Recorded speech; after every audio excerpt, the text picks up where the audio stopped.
A storm's coming. Bring in the wash. I'll cover the firewood and carry in a few freshly chopped logs.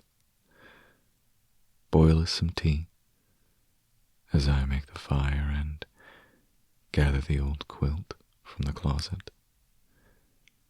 I will wrap you in its musty, multicolored folds and serve you biscuits from the tin.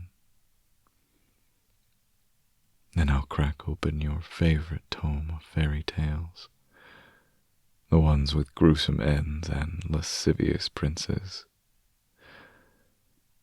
and gather you up in my arms to read to you under the rain.